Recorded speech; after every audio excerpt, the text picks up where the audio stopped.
I get so angry when he talks to me this way, I don't know what to do. Did you tell him how you feel? No, because every time I have in the past, he blames me or tells me that I'm wrong. Okay, well then you need to address that line of defensiveness first. Really? What do you mean? Defensive speak is what I like to call the impulsive or reactive things we say or don't say that serve to avoid or attack another person for something they do that presses our hot buttons. To break this down, it's first easier to call it the defensive flare-up and the blamer or attacker.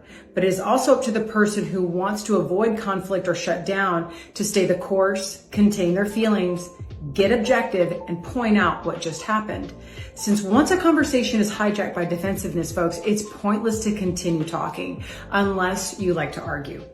So my technique goes something like this. I first like to say, we need to take a break from the topic and understand why our conversation is going off the rails. Their reaction to this will be another line of defensiveness, but you gotta hang in there and listen to what they're saying so you can reply something like this. I hear you, but you don't seem to be taking me into consideration as a whole person or my experience on the topic. You're simply telling me that I'm wrong. Then I like to get curious about myself and ask them, was there something in the way that I was communicating with you that pushed your buttons? They might say, you know what? I don't like when you cut me off like that. I don't like when you interrupt me. It's very frustrating for me. So I will acknowledge those feelings and say, I understand that. And I will also ask them to understand this. When they start to get angry, I don't want to be the container for that experience. So next time I will just let them know exactly that instead of cutting them off.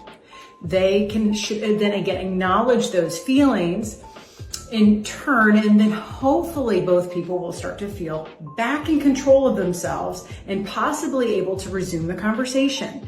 But bottom line, folks, is we all need to keep an eye on our defenses. They're habitual.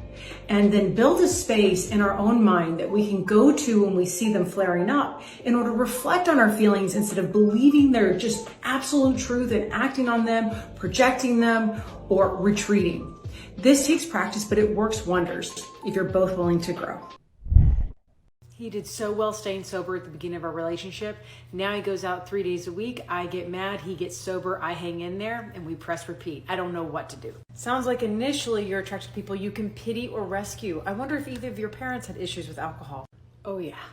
Now you're in a cycle of enabling and wish fulfillment, hoping that one day he'll stop because you hung in there. Is that clear? Oh, definitely. Dave and I went out camping with a group of friends last weekend, and he started talking to this girl around the campfire, and I was like, okay, ignoring me. I'm going to go back into the tent, and he said, I'll be there in a minute, and he didn't show up till 2 o'clock in the morning. Should I be okay with that? Dude, I get why you're asking me this, but it doesn't matter what I think or feel about his behavior. It matters what you think. So why don't you tell me that first? Good point. I think you're right. I should address it. It did feel shitty. Have you ever noticed that certain people that ask for your advice suddenly trigger some urge to protect them? This is happening for 2 main reasons. Number 1, this is from the emotional imprint parents that used you for containing their emotional distress left behind. Number 2, they're codependent and hoping that you'll contain their negative feelings so they don't have to, due to fear of rejection or abandonment if they actually face them. Hey, do you want to go to the football game tonight with me? Sure. Why? I want to see if Miley's parents are going to be there. I heard they're already dating other people. Yeah, that sounds typical. Also, I was talking to my son about what he heard Miley did at that party last year. I don't think it's cool for us to let them hang around her anymore, and I think that we should tell other parents. Totally. Codependency does not refer to all caring behaviors, good manners, caring feelings, or cultural norms. It does refer to using these behaviors to mask low self-esteem, fear of rejection, and abandonment. And most importantly, to regulate the exaggerated sense of responsibility we feel for other people's actions, mess, moods, and emotional states. I never have time for myself anymore. It's gotten so bad, I don't even trust Bill with the kids. Really? I feel like I live for my kids and they own every second of my day. That's not good at all. Tell me, how am I still feeling guilty that I don't do enough? I'm gonna snap. Now that's a great question. Someone unaware of their codependent traits will come face to face with them once they have their own family. In extreme cases, they will feel compelled to do everything for their kids, even if that means neglecting themselves, excluding their spouse, and other supports for the fear of losing control of the situation. What they fear most is losing control of their child's emotional state, which they think that if they can keep satisfied will somehow translate into a sense of personal self-worth.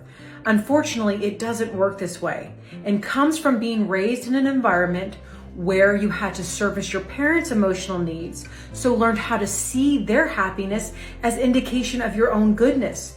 Trying to do the same things with our kids will not only leave us feeling inadequate and angry, but frustrated and guilty because it doesn't work. We need to instead see the way we are relating to our family as part of our past, quite problematic, and come up with new ways to feel good about ourselves for ourselves.